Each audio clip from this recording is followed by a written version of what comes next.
یہ target killing ہے، target killing, اور یہ ٹارگٹ کلنگ کی کس نے ہے؟ سربجیت سنگھ پہ حملہ ہوا تھا جیل میں، اس سے آپ اندازہ لگا سکتے ہیں کہ یہ ٹارگٹ کلنگ کس نے کی ہوگی۔ یہ نامعلوم افراد نہیں ہیں، یہ معلوم افراد ہیں، اور یہ پہلا واقعہ نہیں ہے پاکستان میں، ایسے کئی واقعات ہو چکے ہیں۔ پچھلے دنوں یہ رپورٹیں آئی تھیں ہمارے میڈیا میں، یہ جو دہشت گردی کے جو تانے بانے ملتے ہیں نا، کبھی افغانستان کی طرف سے، کبھی ایران کی طرف سے، کبھی اس طرف سے پاکستان میں جو دہشت گردی ہو رہی ہے، پاکستانی ایجنسیاں جو ہیں وہ اس کو رد کر چکی ہیں۔ جو بات آپ کر رہے ہیں نا، آپ اس واقعے کو ملا رہے ہیں بالا کوٹ کے اس واقعے سے۔ آٹے کی قیمت میں اچھی خاصی کمی ہوئی ہے، 500 روپے 20 کلو کے تھیلے پر آج ریلیف دیا گیا ہے۔ عوام کا اس وقت جو مسئلہ ہے نا، وہ ہے مہنگائی اور بل، یہ گیس اور بجلی کے۔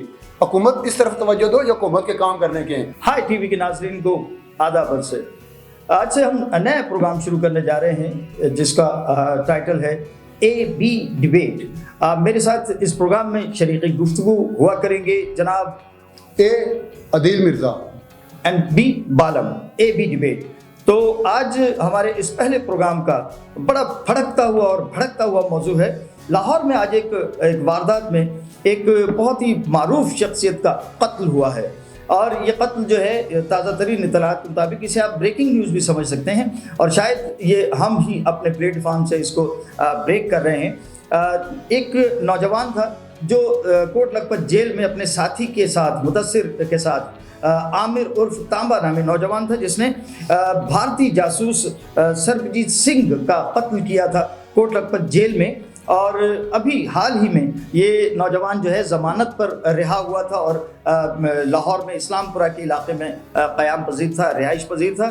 آج دو موٹر سائیکل سوار جو ہیں اطلاعات کے مطابق وہ آئے ہیں اور انہوں نے گھر میں گھس کر اس کو جو ہے وہ فائر کیے، جس میں 2 فائر مبینہ طور پر اس کو سینے میں لگے ہیں اور 2 ٹانگوں میں، اور اسپتال پہنچتے پہنچتے خون زیادہ بہہ جانے کی وجہ سے اطلاعات کے مطابق اس نوجوان کی موت ہو گئی، عامر عرف تانبا کی۔ ہم اسی موضوع پر کہ عامر تانبا کے قتل کے کیا محرکات ہو سکتے ہیں، کیا وجوہات ہو سکتی ہیں، جی عادل مرزا صاحب کیا سمجھتے ہیں آپ؟ یہ ٹارگٹ کلنگ ہے، ٹارگٹ کلنگ، اور یہ ٹارگٹ کلنگ کی کس نے ہے؟ یہ جب آپ نے کہا نا سربجیت سنگھ پہ حملہ ہوا تھا جیل میں، اس سے آپ اندازہ لگا سکتے ہیں کہ یہ ٹارگٹ کلنگ کس نے کی ہوگی۔ یہ جو آپ نامعلوم افراد کہہ رہے ہیں نا، یہ نامعلوم افراد نہیں ہیں، یہ معلوم افراد ہیں جنہوں نے یہ قتل کروایا، یہ ٹارگٹ کلنگ کی ہے، اور یہ پہلا واقعہ نہیں ہے پاکستان میں، ایسے کئی واقعات ہو چکے ہیں۔ اور پچھلے دنوں یہ رپورٹیں آئی تھیں ہمارے میڈیا میں، یہ 20 کے قریب لوگ پاکستانی شہری مارے جا چکے ہیں، اور مروا کون رہا ہے؟ جو ملک پاکستان میں جاسوسی کرواتا ہے، پاکستان میں دہشت گردی کرواتا ہے، اور خطے میں یہ جو دہشت گردی کے جو تانے بانے ملتے ہیں نا، کبھی افغانستان کی طرف سے، کبھی ایران کی طرف سے، کبھی اس طرف سے پاکستان میں جو دہشت گردی ہو رہی ہے، عالیہ ٹالگی کلنگ جو ہوئی ہے، بھارتی وزیر داخلہ اس کا اعتراف بھی کر چکے ہیں۔ جی مرزا صاحب، لیکن اس کا پاکستانی ایجنسیاں جو ہیں وہ اس کو رد کر چکی ہیں، اس کا انکار کر چکی ہیں کہ یہ اسی طرح کی بات ہے کہ جیسے انہوں نے اس سے پہلے سرجیکل اسٹرائک کی بات کی تھی، اور ایک وہ ڈھکوسلا تھا اپنی حیثیت کو برقرار رکھنے کے لیے کہ وہ بھارتی عوام کی نظروں میں اٹھنے کے لیے ایجنسیاں کہ جن کی کوئی ویلیو نہیں ہے، کوئی ان کا اثر و رسوخ نہیں ہے، تو وہ اپنی عوام کی نظروں میں کہ جی ہم کام کرتے ہیں اور ہم بھارت کے لیے جو ہے وہ دنوں رات اور مصروف رہتے ہیں اور محنت کرتے ہیں، لیکن ایسا کچھ بھی نہیں ہے اور دے آر فیلڈ۔ تو یہ اس کو تو پاکستان کی ایجنسیاں انکار کر چکی ہیں کہ اس طرح کا کوئی، اور یعنی یہ جب یہ بی بی سی سے اور برطانوی اداروں نے اس خبر کو اچھالا تھا، جس کو پھر پاکستان کی اداروں نے رد کیا تھا، تو یہ چیزیں تو ایک ناکام سی ان کی جو ہے وہ سرجیکل اسٹرائک کی طرح سے ایک ناکام کارروائی تھی۔ دیکھیں جو بات آپ کر رہے ہیں نا، آپ اس واقعے کو ملا رہے ہیں بالا کوٹ کے اس واقعے سے، جس میں انہوں نے ایک پروپیگنڈا کیا تھا، وہ چیزیں کی تھی، وہ ایجنسیاں ہماری جو بات کر رہی تھی، بعد میں ان کی بھی تصدیق ہو گئی تھی کہ باقی بھارتی یہ پروپیگنڈا تھا، اس قسم کا کوئی حملہ نہ تو پاکستان پہ ہوا تھا۔ ایک دفعہ انہوں نے جرأت کی تھی پاکستان میں داخل ہونے کی، وہ ابھینندن والا، اس کا اشر اس نے دیکھ لیا تھا۔ ایک دفعہ ایران کی طرف سے ہوا تھا، یہ پچھلے دنوں کی بات ہے، میرا چند ماہ پہلے کی بات ہے، تو اس کا بھی رزلٹ ایران نے دیکھ لیا تھا. لیکن یہ جو معاملہ ہے یہ ہے ٹارگٹ کلنگ. جی ٹارگٹ کلنگ یہ ہے کہ آپ انڈیا میں کسی کو ٹارگٹ کرنا چاہتے ہو تو آپ کو انڈیا میں ہزاروں لوگ مل جائیں گے جو پیسہ لے کر وہ اس کو ٹارگٹ کر دیں گے. یہ اس میں آپ یہ نہیں کر سکتے کہ انڈیا سے لوگ آئے ہوں گے یا انہوں نے کوئی دور اندازی کی ہوں گی یا ادھر سے داخل ہوئے ہوں گے یا کوئی کیا. پاکستان میں ہی ان کو ایسے لوگ مل جاتے ہیں اور مل گئے ہوں گے جن کو پیسے دے کر آپ ٹارگٹ کلنگ کرا. شوٹر بے شمار یہ پاکستان میں شوٹر ہوتے نہیں ہیں, پاکستان میں یہ ٹارگٹ کلنگ ہوتی نہیں رہی. آپ کراچی دیکھ لیں, ایک ٹارگٹ کلنگ کا شہر بنا ہوا تھا, وہاں پہ ٹارگٹ کلنگ ہوتی نہیں رہی ہے. بعد میں جب ایک جو آپ کا سیاسی جماعت کا سربراہ تھا, جب اس پر پابندی لگی, بعد میں اس نے خود نہیں اعتراف کیا تھا کہ یہ فنڈنگ کرتا ہے, راہ کی مدد سے سارا کرتے ہیں. یہ جو کچھ ہوا ہے یہ انڈیا نے آ کر آپ کے ملک میں داخل ہو کر نہیں کیا. عامر تانبا کے بارے میں کچھ بتائیے کہ اس کی وجہ شہرت سربجیت سنگھ تو ہے, یہ واقعہ تو ہے, لیکن اس کے ساتھ یہ کوٹ لکھپت جیل کیوں گیا اور اس کس جرم میں تھا یہ وہاں پر, کیا اس کو سزا بھگت رہا تھا؟ اصل میں یہ اس کا نام ہے عامر عرف تانبا. عامر تانبا کے نام سے یہ مشہور ہو گیا تھا. جب سربجیت سنگھ جو بھارتی دہشت گرد تھا اور بھارتی جاسوس تھا, اس پر جب اس نے حملہ کیا یہ اکیلا نہیں تھا بلکہ جیل کے اور بھی بہت سے لوگ تھے. اچھا, اس وقت یہ بہت سے اس پہ نا تبصرے کیے گئے. میں نے خود بھی ایک فیچر لکھا تھا ایک اخبار میں اس پہ کہ یہ معاملہ ہوا کیا, اس کے پیچھے تھا کیا.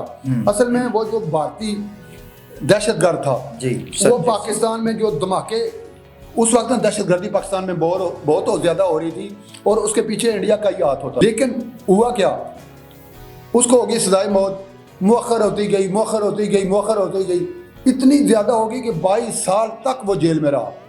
بالآخر ان پہ وہاں پہ جیل میں جو قیدی تھے یہ مختلف چھوٹے جو, یہ کوئی اتنا بڑا کوئی جرم کر کے نہیں گیا ہوا تھا. یہ جو عامر ہے ہوتا ہے نا چھوٹا مرضی, جھگڑا ہو گیا, لڑائی ہو گئی, کوئی فائرنگ کر دی, کوئی چوری کر لی, کوئی ایسا کر لیا.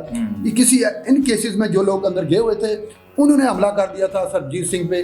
اور یہ 26 اپریل 2013 کی بات ہے اور ٹھیک 4-5 دن بعد وہ اسپتال میں دم توڑ گیا تھا. جی اب یہ اپریل کا واقعہ تھا, 26 اپریل کا, اور آج جو ہے وہ 14 جو ہے وہ اپریل ہے. تو یہ تو اپریل سے اپریل ہی کی کہانی لگ رہی ہے عامر تانبا اور اس کا پہلے اقدام قتل اور آج خود قتل ہو جانا. یہ ایک تسلسل ہے جو بھارت راج جو پاکستان میں کرا رہے ہیں نا, یہ اس کا تسلسل ہے. ہماری ایجنسیز کو, ہمارے حکمرانوں کو, ہمارے ریاستی اداروں کو مل بیٹھ کر اس کا کوئی تدارک کرنا ہوگا, ورنہ یہ کام مزید بڑھ سکتا ہے اور مزید بڑھنے کے امکانات ہیں. جو ان کے مطلوب لوگ ہیں بھارت کو, ان کے گھر میں گھس کر یہ جو ٹارگٹ حالیہ کلنگ ہوئی ہے یہ الارمنگ ہے ہمارے لیے.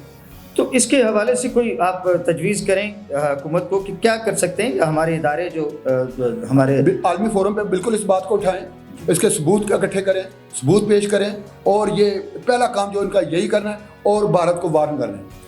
ٹھیک ہے. آج جو خوشگوار خبر ہے اہلیان پنجاب کے لیے خاص طور پر میرا صاحب, وہ ہے کہ آٹے کی قیمت میں اچھی خاصی کمی ہوئی ہے اور 500 روپے 20 کلو کے تھیلے پر آج ریلیف دیا گیا ہے پنجاب کی عوام کو. وہ آٹا جو 150 60 70 روپے کلو تک پہنچ گیا تھا وہ آج 113 14 روپے پہ آ گیا ہے.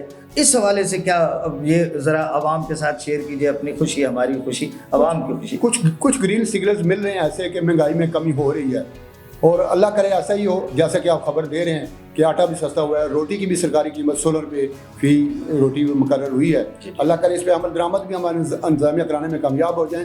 لیکن یہ ایک دو چیزیں سستی کرنے سے معاملہ حل نہیں ہوگا جب تک پیٹرول اور ڈالر نیچے نہیں آئے گا, مجموعی طور پر مہنگائی نیچے نہیں آئے گی, عوام کو اتنا جلدی ریلیف ملنے والا نہیں. مرزا صاحب پلیز آپ اب ہم وہ ڈیبیٹ والی بات ہمارے پروگرام میں بھی آ گئی کہ بجائے اس کے کہ ہم اس پر جو ہے وہ عوام کو بھی اطمینان دلانے کی کوشش کریں کہ جناب کچھ تو کمی ہوئی, اور اشاریے بھی آپ بتا رہے ہیں کہ اکنامک جو ہے وہ عالمی اداروں سے اچھے اشارے آ رہے ہیں کہ مہنگائی کم ہوگی, ترقی کی طرف جا رہے ہیں ہم. اس طرح سے کچھ تھوڑا سا خوشگوار بھی بنائیے. یہ بہتر ہے, یہ اچھی بات ہے آپ کی, ایسے یہ اشاریے مثبت آ رہے ہیں. بے شک جب آپ کی مضبوط ہوگی نا, مہنگائی میں لامعلا کمی ہوگی.